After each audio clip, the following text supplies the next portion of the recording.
Dawn in Denver broke reluctantly, filtering a weak, gray light through the blinds of Grant Wallace's home office. Sleep had been a forgotten country. The residual shock from Camille's text, the digital equivalent of a dagger twisted, had hardened overnight into a cold, sharp clarity. He sat, not slumped in despair, but upright, centered, the disciplined posture of a consultant about to dissect a failing campaign. The Nespresso machine hummed its familiar tune in the adjacent kitchen, a sound of routine utterly at odds with the demolition of his personal life. He hadn't replied to Camille's text. Responding would be reactive, playing into her narrative. Grant Wallace didn't react. He strategized. His marketing mind, honed over decades of analyzing brand positioning and competitive threats, was already framing this not as a personal tragedy, but as a hostile takeover attempt executed with poor messaging and predictable tactics. Camille's text wasn't just a breakup. It was a poorly managed product recall announcement designed to inflict maximum damage while securing assets. He logged into his workstation, bypassing the standard user interface for a sandboxed, encrypted partition he used for high-security client work and, for the past 18 months, for contingency planning. The interface glowed softly on the screen, displaying a single project folder, Project Phoenix. He'd chosen the name with grim irony, anticipating the need to rise from the ashes of a potential betrayal. He hadn't truly believed it would come to this, not consciously, but years of analyzing market volatility and human irrationality had taught him the value of scenario planning. Camille's increasing obsession with Blake Sutton's wellness brand, her opaque financial dealings related to the studio, the subtle shifts in her personal brand narrative.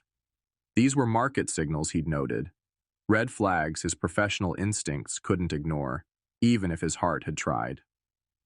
With precise keystrokes, he initiated Phase 1 of Project Phoenix. First, an encrypted email dispatched to Eleanor Vance, a notoriously sharp divorce attorney specializing in complex financial cases, whose retainer he'd quietly established months ago. The subject line was a pre-agreed code. Phoenix, execute. The body contained only the time-stamped screenshot from Camille and authorization to proceed immediately with filing for divorce and requesting an emergency temporary restraining order on all joint assets, citing suspected financial misconduct and asset dissipation. Vance would know exactly what to do. Second, he accessed secure banking portals, not the consumer-facing apps, but the back-end interfaces he utilized for managing client escrow accounts. He flagged the $102,000 transfer as potentially unauthorized, leveraging his established relationship with the bank's fraud division contact. He didn't demand an immediate reversal, merely an immediate high-priority investigation and freeze, pending legal action. Simultaneously, he placed security holds on all joint credit cards and lines of credit, locking them down before Camille could leverage them further. As the digital fortifications went up, his phone, previously silent, began to chirp insistently. Camille. He ignored the call. It rang again. Ignored. Then came the texts, a rapid-fire progression mirroring the panic stages of a consumer realizing their favorite product is faulty. 8:15 a.m. Grant, pick up. 8:17 a.m. Why isn't my card working at the gas station? 8:25 a.m. What did you do? The bank app says the joint account is frozen. 8:31 a.m. Leonard, this isn't funny. Unfreeze it now. Correction. Grant, not Leonard. 8:32 a.m. Grant. He observed the digital meltdown with detached analysis. Predictable response pattern.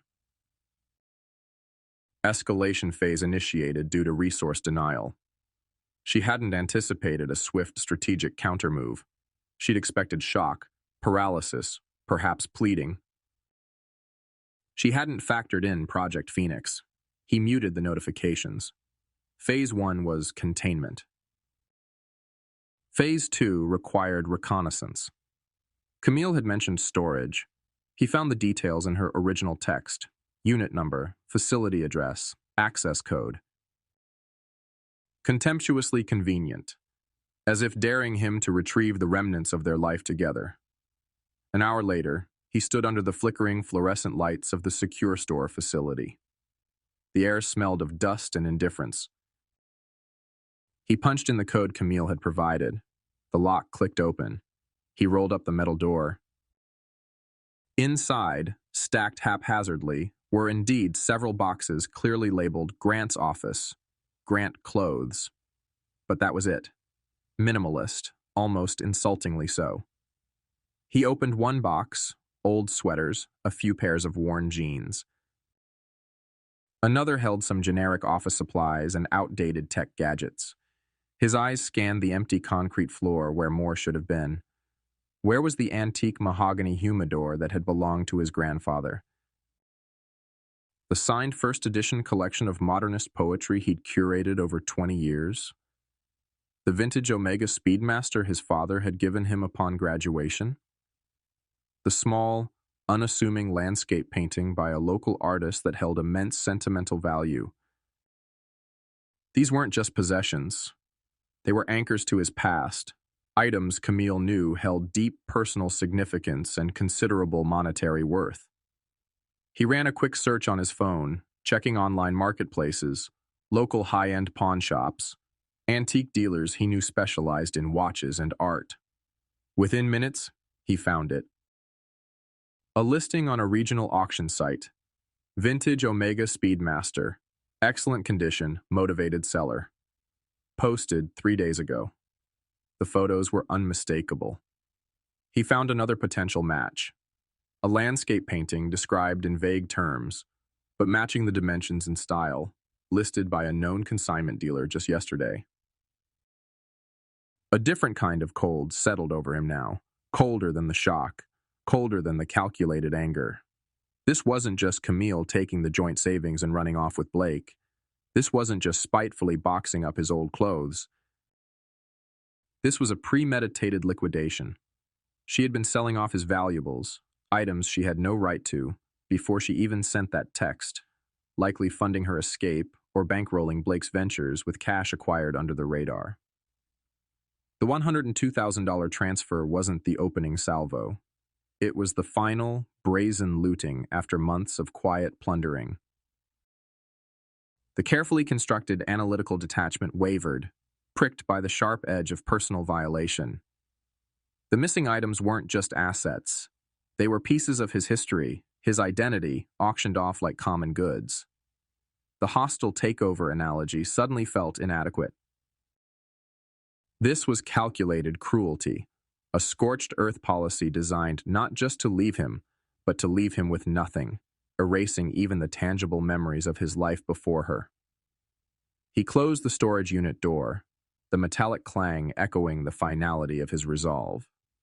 Phase 2, simple reconnaissance, had just escalated. He needed to understand the full scope of Camille's operation, the endgame she and Blake Sutton were truly playing. The investigation wasn't just about recovering funds anymore. It was about uncovering the depth of the conspiracy that had targeted his life. He pulled out his phone, not to answer Camille's frantic texts, but to dial Eleanor Vance again. "Eleanor," he said when she answered, his voice low and steady. "Project Phoenix needs an upgrade. We're not just dealing with asset dissipation. We're dealing with premeditated theft and potential fraud on a larger scale. Start digging into a Blake Sutton and Sutton Wellness Retreat." Depuis pris.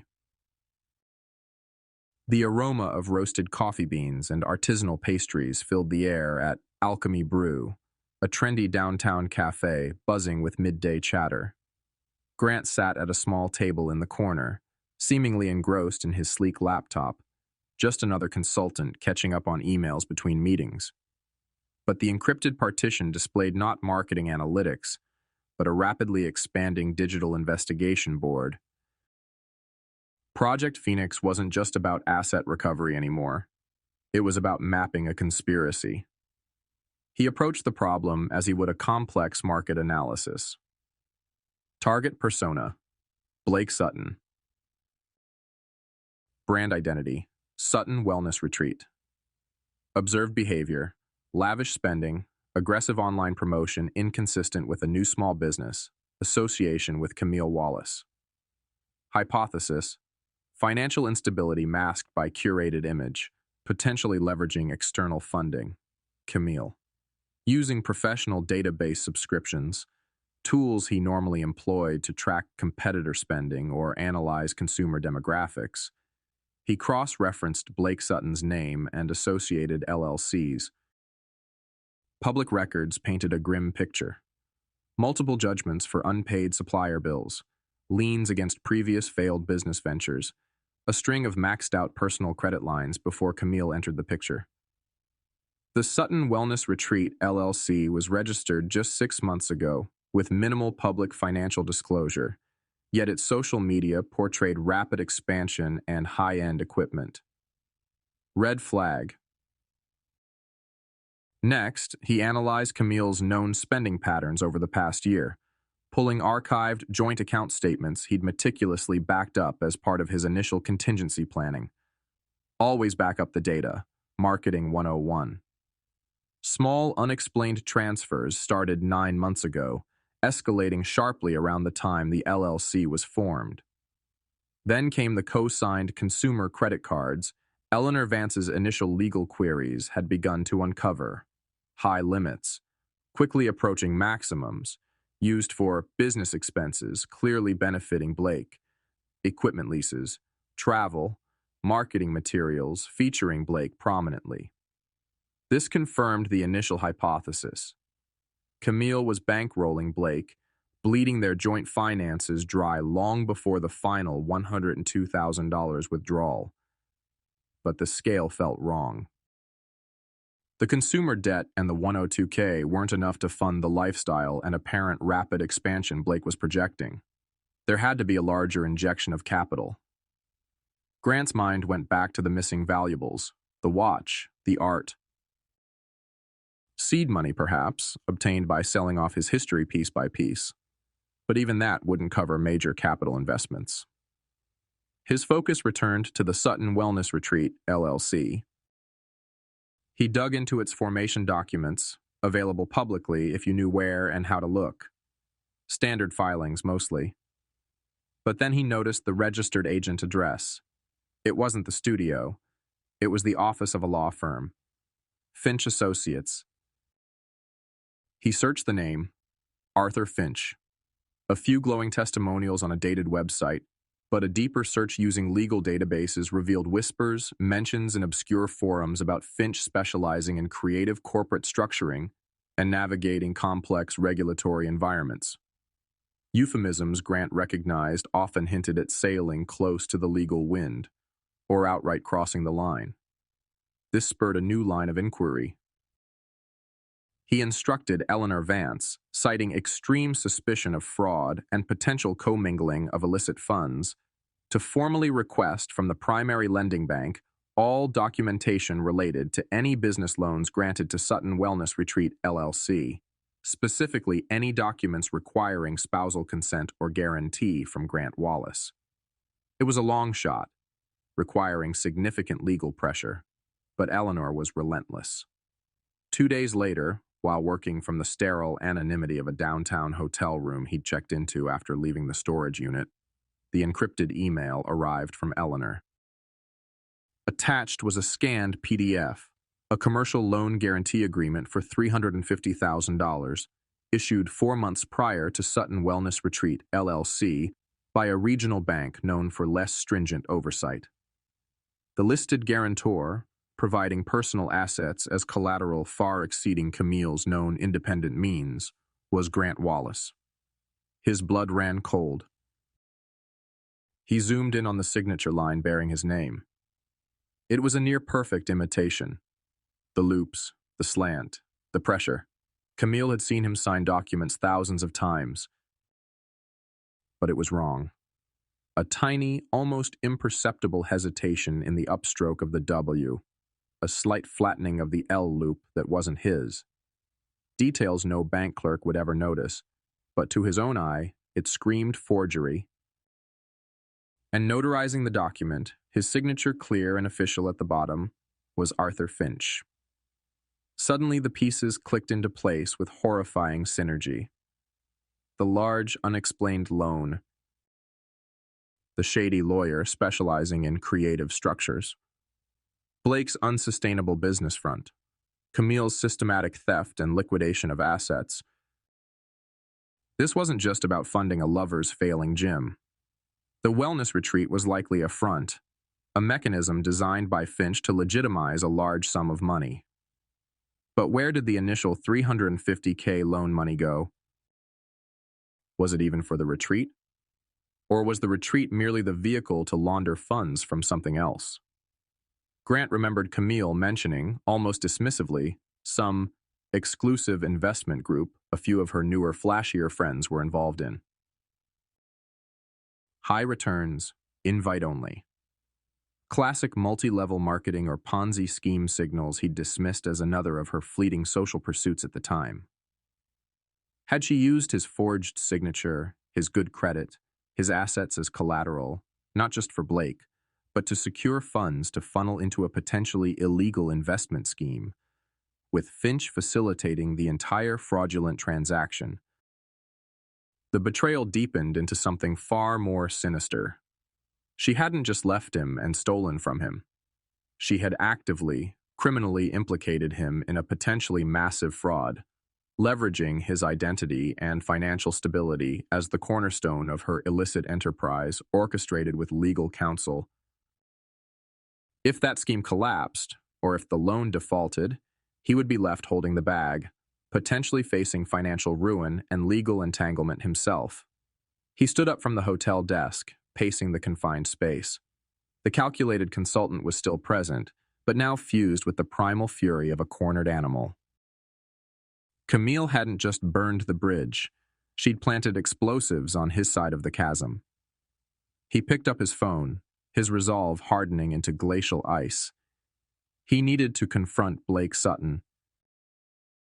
Not just as the lover, but as a potential co-conspirator, or perhaps more interestingly, as another pawn in Camille and Finch's dangerous game Sutton Wellness Retreat wasn't a rustic retreat at all, but a hyper-modern studio occupying prime real estate in Denver's upscale Cherry Creek North District. Floor-to-ceiling windows showcased gleaming equipment, strategically placed motivational quotes in sleek fonts adorned the walls. Manifest your potential, sweat is magic. And oversized portraits of a smiling, bronzed Blake Sutton were everywhere. It radiated an aura of expensive, curated wellness, a brand meticulously crafted to appeal to aspirational clientele. Grant, dressed in sharp business casual, felt distinctly out of place amidst the lycra-clad patrons and the pervasive scent of eucalyptus and cold-pressed juice. Blake Sutton spotted him immediately as he entered, his internal radar likely scanning for potential high-value clients. He approached Grant with the practiced charisma of a salesman closing a deal, hand outstretched, teeth impossibly white. "Welcome. Haven't seen you here before. Blake Sutton," he announced, as if Grant wouldn't recognize the face plastered on the walls. "Looking to elevate your wellness journey?" Grant ignored the outstretched hand. "Grant Wallace, we need to talk." "Privately." His voice was quiet but carried an unmistakable edge that cut through Blake's polished veneer.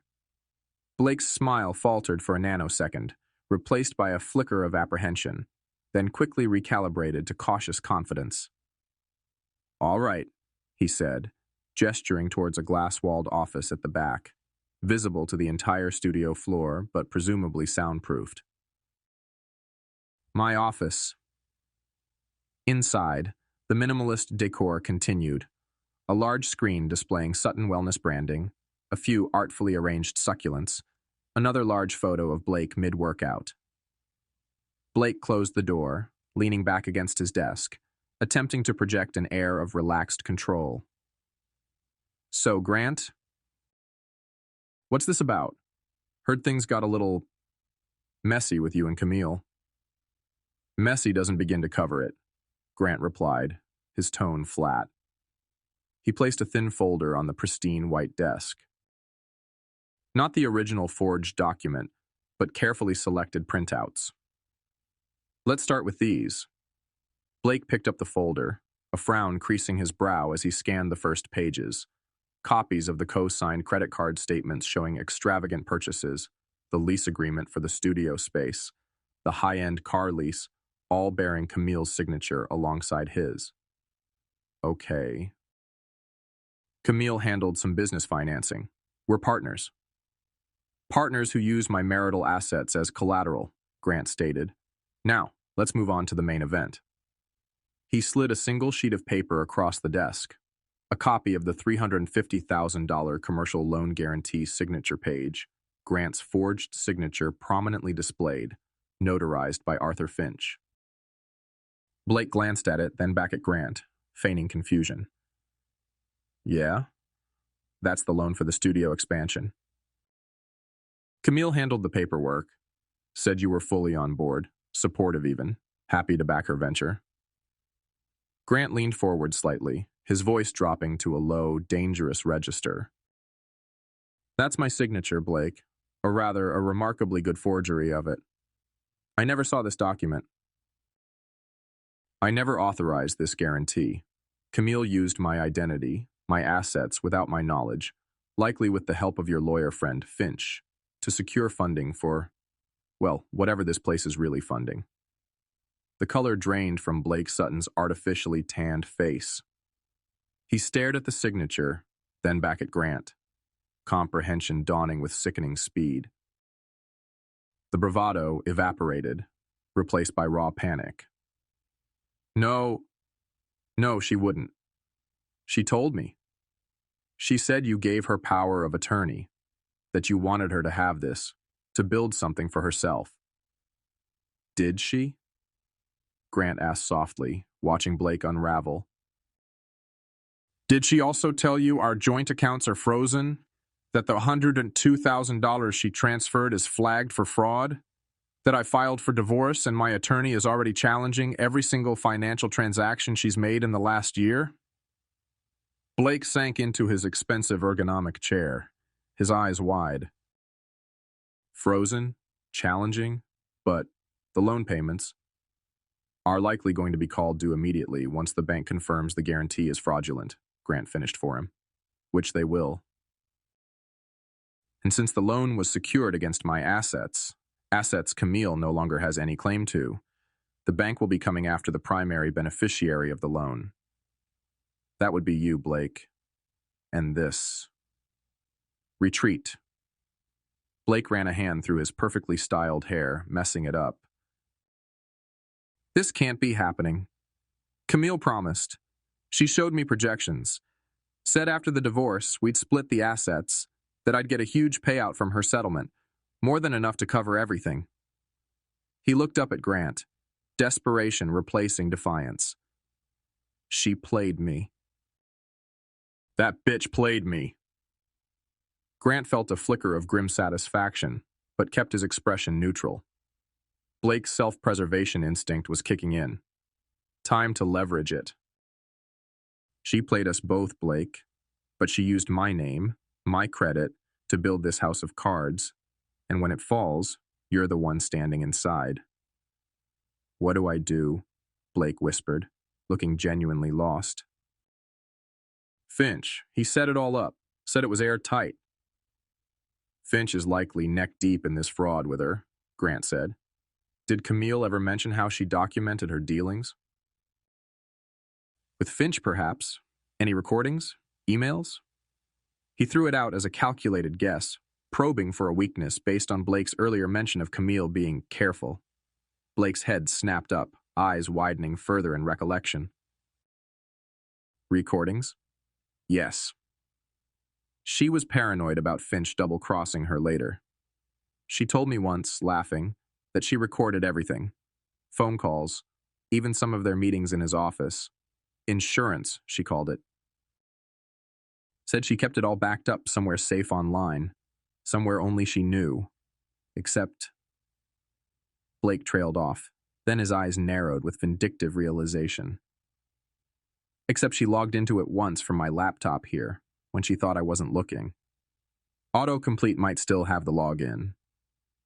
Grant maintained his outward calm, but inside, his pulse quickened. This was it, the potential key.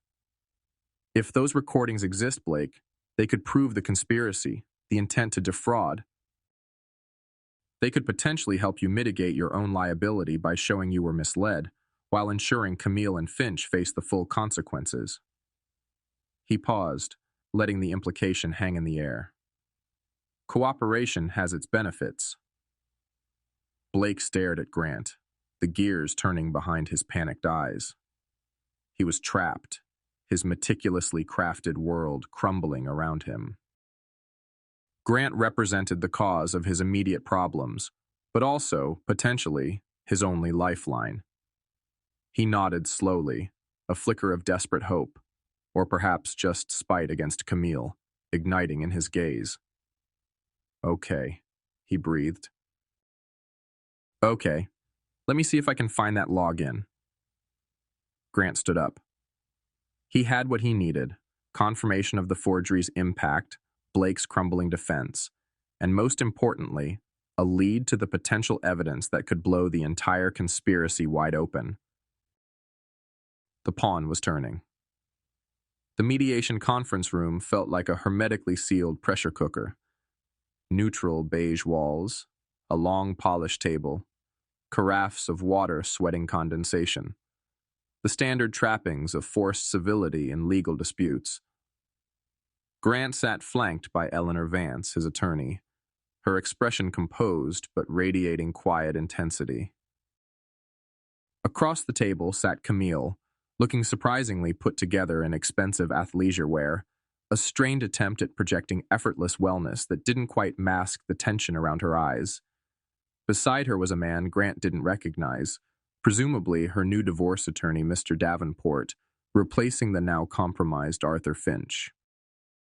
Davenport looked like a standard-issue litigator, sharp suit, confident air, likely unaware he was walking into an ambush. The hours Grant had spent following Blake's shaky directions, navigating obscure cloud storage logins, deciphering Camille's cryptic file names, Project G Exit, Finch Insurance, had yielded gold. Or rather, digital dynamite. Blake, true to his desperate word, had provided the cracked door. Grant's focused determination had kicked it open. He now possessed several damning audio files, recorded with unsettling clarity, capturing Camille and Arthur Finch meticulously plotting the forgery, discussing how to layer transactions through the Wellness Retreat LLC, and strategizing how to portray Grant as emotionally unstable or financially incompetent if he ever suspected anything. The insurance Camille recorded had become the instrument of her own undoing. Davenport opened the proceedings with practiced smoothness. Mr. Wallace, Ms. Vance, we're here today hoping to find an amicable resolution. Wallace feels the situation has been unnecessarily escalated due to misunderstandings. She maintains the transfer from the joint account was intended for agreed-upon investments, and she is, of course, entitled to an equitable distribution of marital assets, including substantial alimony reflecting her contributions to the marriage and Mr. Wallace's significant earning potential. Camille nodded along, attempting a look of wronged innocence that Grant found nauseating. She still thought she could control the narrative, position herself as the victim. Eleanor Vance let the silence hang for a beat before responding, her voice calm and measured. Mr. Davenport, let's dispense with the fiction. Your client, Ms. Wallace, did not invest $102,000. She transferred it illicitly immediately after informing Mr. Wallace via text that she was leaving him for another man and had moved his belongings out. Furthermore, Our forensic accounting preliminary findings show a pattern of systematic fund diversion from joint accounts exceeding $80,000 over the past year, primarily benefiting Mr. Blake Sutton and his failing business ventures. We also have evidence of marital assets, valuable personal property belonging solely to Mr. Wallace, being sold without his consent prior to the separation. Davenport bristled slightly but maintained his composure. These are serious allegations, Ms. Vance, entirely unsubstantiated. Oh, they are substantiated, Eleanor interrupted coolly. But frankly, those points are secondary now. We need to discuss the matter of the $350,000 commercial loan guarantee for Sutton Wellness Retreat, LLC. Camille shifted uncomfortably in her seat. Davenport looked towards her, a questioning glance. A legitimate business loan, secured with marital assets Camille was managing under presumed spousal consent, Davenport stated, clearly reciting the line Camille had fed him. Presumed consent? Eleanor raised an eyebrow. Or forged consent. She slid a copy of the guarantee's signature page across the table. Mr. Wallace never saw nor signed this document. That is a forgery of his signature, notarized by Ms. Wallace's associate, Arthur Finch. Davenport picked up the paper, his confident facade finally cracking as he examined the signature and the notary stamp. He looked sharply at Camille, who avoided his gaze, staring fixedly at the water carafe. Camille, Davenport prompted, his voice losing its smoothness. This is highly irregular, a very serious claim. It's a lie, Camille burst out, finding her voice. Grant is just being vindictive because I left him. He knew about the loan. He probably signed it and forgot. Grant met her desperate gaze across the table, his own expression unreadable. He said nothing. Ms. Wallace, Eleanor continued, her tone hardening. Perhaps this will refresh your memory. She nodded to Grant. Grant calmly opened his laptop, which was already connected to a small, discrete projector aimed at a blank section of the neutral beige wall. He clicked a file. Audio filled the room. Clear, unmistakable voices. The audio clip ended. Silence descended, thick and suffocating. Davenport stared at the now blank wall, his face pale, aghast. He slowly turned to Camille, whose face had crumpled, the mask of defiance dissolving into sheer panic. Mr. Davenport, Eleanor said quietly into the stunned silence. We have several more recordings detailing the planning of the forgery, the structuring of the LLC as a potential money laundering front for an investment scheme, and discussions about fabricating evidence against Mr. Wallace should the need arise. We are prepared to submit these recordings, along with forensic signature analysis and testimony from Mr. Blake Sutton regarding Ms. Wallace's misrepresentations to him, directly to the District Attorney's Office and the State Bar regarding Mr. Finch's conduct today. Davenport swallowed hard, looking utterly blindsided. I need to confer with my client. We need to pause this session. Of course, Eleanor agreed smoothly. However, we have already petitioned the court this morning, based on this evidence of ongoing fraud and conspiracy, for an ex parte emergency freeze on all of Ms. Wallace's personal assets, including the separate accounts she funded with diverted marital funds and liquidated property. We expect that order momentarily. As if on cue, Eleanor's phone buzzed. She glanced at it. Ah. Confirmed. The freeze is now in effect. That was the final blow. Camille let out a choked sob, burying her face in her hands. The fight drained out of her completely, replaced by abject terror. The elaborate scheme, the web of lies, the promised future, all unraveling under the stark reality of criminal consequences. Davenport, looking shaken, managed to regain a semblance of professionalism. What "What are Mr. Wallace's terms?" he asked quietly, defeated. Eleanor slid a prepared settlement agreement across the table. Simple. Mr. Wallace retains all premarital assets, his business interests, and all assets currently held solely in his name. The remaining marital home equity, after accounting for the $102,000 illicitly transferred and the value of the stolen liquidated items, goes to Mr. Wallace. Mrs. Wallace receives her personal belongings currently in her possession and nothing more.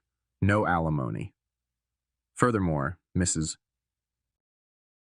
Wallace assumes full sole responsibility for all debts incurred under her name or through her actions, including the fraudulent $350,000 loan and any liabilities arising from the Sutton Wellness Retreat venture or associated investment schemes. She will sign a full release and hold Mr. Wallace harmless from any and all current or future claims related to these matters. Davenport read through it quickly, his expression grim. He whispered urgently to Camille, who was still sobbing quietly. After a long moment, sniffling, she looked up, her eyes red-rimmed and filled with despair. She nodded numbly. Without another word, Camille picked up the pen with a trembling hand and signed away the life she had tried to steal, document by document. The signature this time was shaky, uncertain, nothing like the confident forgery that had sealed her fate. The crisp autumn air carried the scent of pine needles and distant wood smoke. Grant Wallace sat on the weathered wooden porch of a small, rented cottage nestled in the foothills outside Boulder, Colorado. Below him, aspen trees shimmered gold in the late afternoon sun.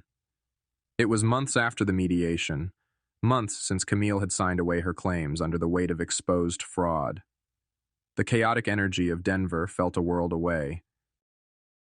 He wasn't hiding. He was healing, recentering.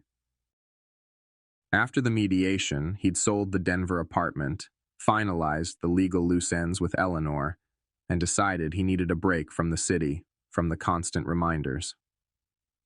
This cottage, found through a friend of his brother Owen, offered solitude without isolation.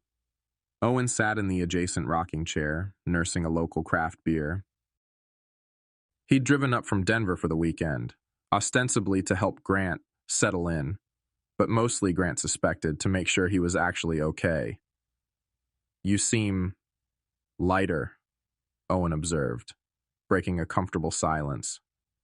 "Less like you're analyzing global market threats, and more like you might actually relax." Grant smiled faintly, swirling the amber liquid in his own glass. "Iced tea today, not whiskey." "The threats have been neutralized, I suppose. It frees up mental bandwidth." "Heard anything more about them?" Owen asked carefully, avoiding names. Grant shook his head. "Only what Eleanor forwards from the court updates, or what pops up in the news feeds. Finch disbarred. Camille facing potential indictments from the investment scheme victims. Assets still frozen, declared bankruptcy. Blake Sutton. Apparently vanished after the gym equipment was repossessed. Rumors say he's bartending somewhere in Florida under a different name." He took a sip of tea. "Honestly, Owen, I don't track it anymore. It's just noise." "You could have pushed harder," Owen mused, echoing a thought they'd discussed before. "The recordings, the forgery, you could have buried her completely, made sure she faced criminal charges for what she did to you." Grant looked out at the golden aspens. He'd thought about it, of course. In the immediate aftermath, the desire for absolute scorched earth retribution had been strong. But watching Camille crumble in that conference room, stripped bare of her schemes and arrogance, had brought an unexpected sense of finality, not triumph. "What would have been the point?" Grant said quietly. "Dragging it out further? Spending more energy on her?" "She destroyed herself, Owen. Her greed, her lies, Finch's complicity. They built their own prison. My revenge was simply holding up a mirror to their actions and letting the consequences follow. My freedom comes from walking away now, not from kicking them when they're down. He had reclaimed his assets, protected his reputation, and exposed the truth. Pursuing further vengeance felt unnecessary, like analyzing last year's failed marketing campaign when you were already launching a successful new one. So, what's the new campaign? Owen asked, catching his brother's drift. World domination via marketing consultancy from a mountain cabin? Grant chuckled. Hardly. I'm still consulting, selectively, taking on projects that actually interest me, clients I respect. But mostly, I'm thinking of taking a real break. A long one. He gestured towards the hazy blue mountains in the distance. I bought a decent used SUV last week. Thinking of just driving. West, maybe. See the coast. No itinerary, no deadlines. Just see where the road leads. Owen smiled, a genuine look of relief washing over his face. A solo road trip. Sounds like you, actually. The real you before. He trailed off. Yeah, Grant agreed softly. Before. They sat in silence again, watching the shadows lengthen across the valley. The ghosts of Camille, Blake, and Finch felt distant, powerless. The betrayal had left scars, undoubtedly, reminders of trust violated and illusions shattered. But scars heal. What remained was a clearer sense of self, a renewed appreciation for simple honesty, and the quiet strength that came from weathering a profound storm and choosing not bitterness, but peace. He wasn't defined by the hostile takeover attempt on his life anymore. He was the strategist who had navigated the crisis, secured his position, and was now launching a new venture, his own unburdened future. As the first stars began to appear in the deepening twilight sky, Grant Wallace felt a profound sense of release. He was free. The road ahead was open. And for the first time in a very long time, he was looking forward to the journey, wherever it might lead. 10:58 p.m. Wednesday. The blue light of the phone screen carved Grant Wallace's silhouette against the sterile backdrop of his Denver kitchen. The words glowed with brutal simplicity. Grant, it's over. I've met someone new. Don't try to contact me. It wasn't just an ending. It was an eviction notice from a shared life, delivered digitally. And then, the second blow, the clinical finality delivered via screenshot, a bank transfer confirmation. $102,000 siphoned from their joint savings just hours before. 15 years, vaporized in 2 sentences and a number.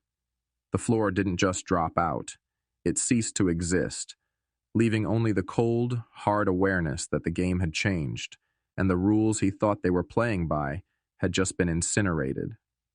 Looking out at the vast, indifferent beauty of the landscape, Grant understood the quiet truth that settled in the aftermath. Perhaps the most dangerous betrayals aren't the sudden, sharp blows, but the slow, creeping erosions of trust we choose to ignore, the warning signs dismissed in the comfortable quiet of denial, the counteroffensives, the legal stratagems, the digital evidence. They were merely tools, shields forged in the fire. The real lesson, the one etched deep beneath the scars, wasn't about the art of revenge, but the necessity of vigilance and the enduring power of self-worth. It was the stark understanding that while foundations built on lies inevitably crumble, the strength to rebuild, to chart a new course grounded in clear-eyed reality and unwavering integrity, remains the most valuable asset of all. One that no thief, no matter how cunning, could ever truly take away.